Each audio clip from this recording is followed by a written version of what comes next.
ZEE5 ಇರುವಾಗ ನೀವು ನಿಮ್ಮ ನೆಚ್ಚಿನ ಶೋಗಳನ್ನ ಎಂದಿಗೂ ಮಿಸ್ ಮಾಡಿಕೊಳ್ಳುವುದಿಲ್ಲ. ಅದು ಸಂಪೂರ್ಣ ಉಚಿತವಾಗಿ.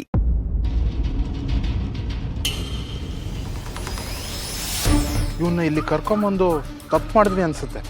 ಮೊದಲು ಇವನ್ನ ಕೋರ್ಟಿಗೆ ಸಬ್ಮಿಟ್ ಮಾಡಿ ಈ ಕೇಸಿಂದ ಕೈ ತೊಳ್ಕೊಬೇಕು.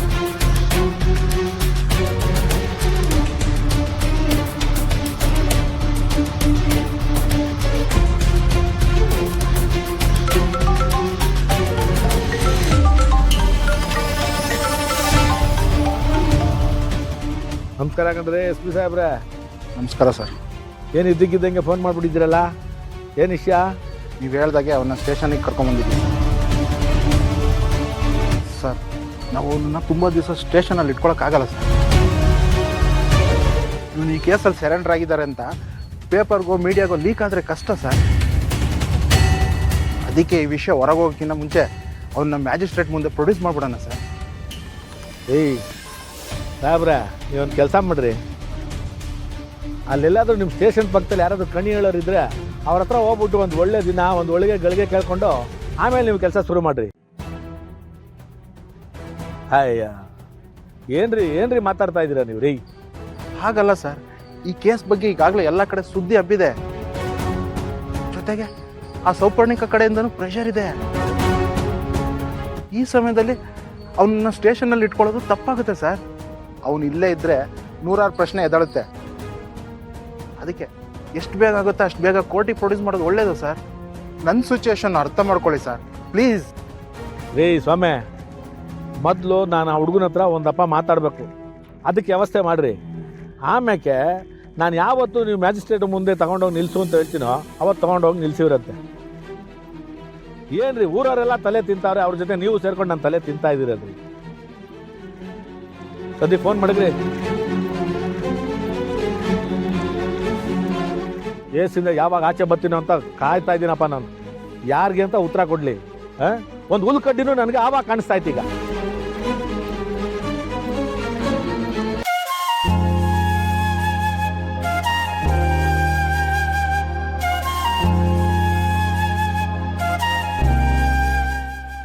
ಅಯ್ಯೋ ನನ್ನವ್ವ,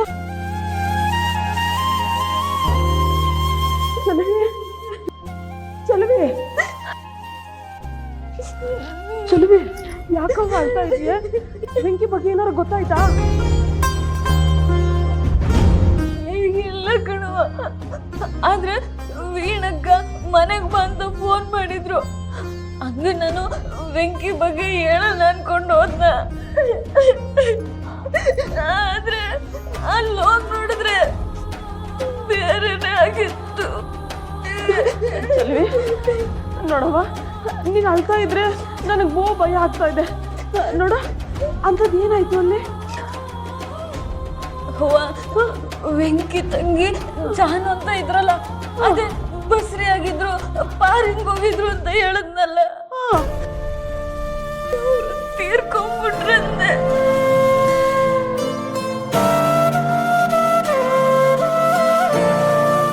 ಏನ್ ಹೇಳ್ತಿದ್ಯವ್ವ?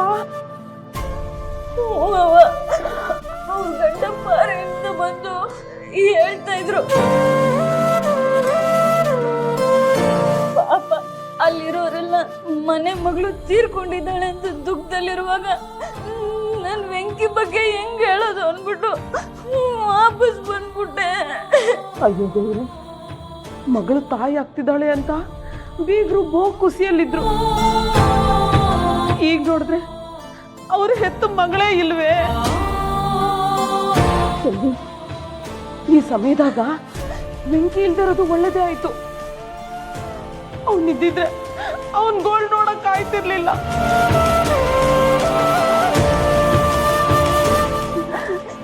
ಹೌದು ಕಣವ, ಬೆಂಕಿಗೆ ಜಾನುವಾರು ಕಂಡ್ರೆ ಸಾನೆ ಪ್ರೀತಿ.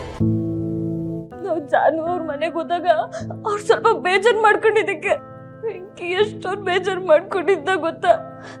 ನಾವ್ ಇಲ್ಲಿಗೆ ಬಂದ್ರು ಅದನ್ನೇ ಯೋಚನೆ ಮಾಡ್ತಿದ್ದ. ಇವಾಗ ಹಿಂಗಾಗೈತೆ ಅಂತ ಬೆಂಕಿಗೆ ಏನಾರು ಗೊತ್ತಾದ್ರೆ ಪಾಪ ಅವನದೆಷ್ಟು ನೋವು ಅನ್ಭವಿಸ್ತಾನೋ ಏನೋ.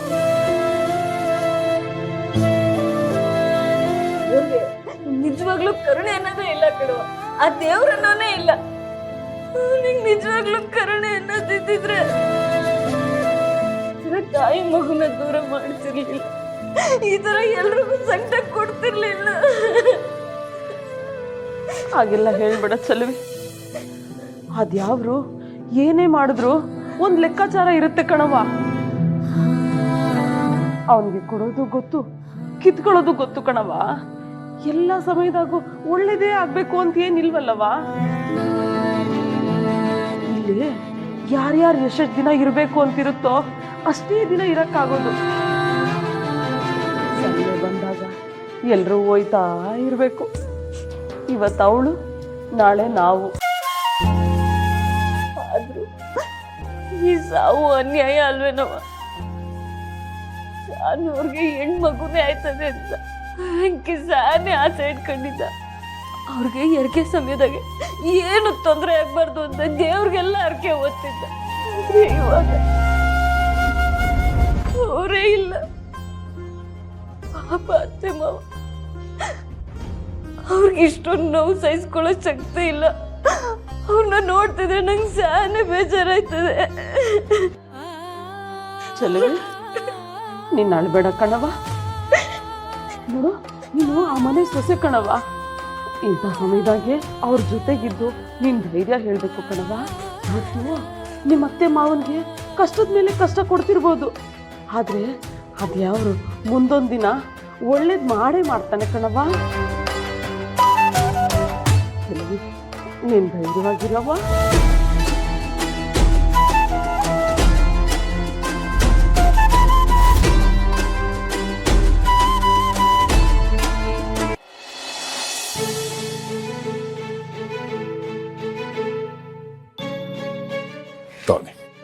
எல்லோரும் கொட்பிடி. நீங்கள் வந்து உதவுனால தான் எங்கள் மக்கள் நிம்மதியாக வாழ்ந்துகிட்டு இருக்காங்க.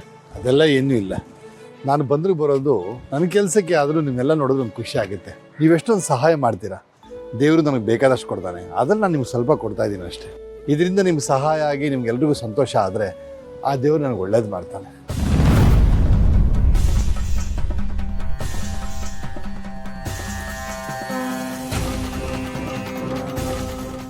ನಾನು ಇನ್ನೊಂದ್ಸರಿ ಬಂದಾಗ ನಿಮ್ಮೆಲ್ಲರೂ ಭೇಟಿ ಮಾಡ್ತೀನಿ. ನಿಮ್ಗೆ ಏನಾದರೂ ಅವಶ್ಯಕತೆ ಇದ್ದರೆ, ನನ್ನಿಂದ ಏನಾದರೂ ಕೆಲಸ ಆಗೋದಿದ್ರೆ ಮುಚ್ಚುಮರೆಯದೆ ನನ್ನ ಹತ್ರ ಹೇಳಿ.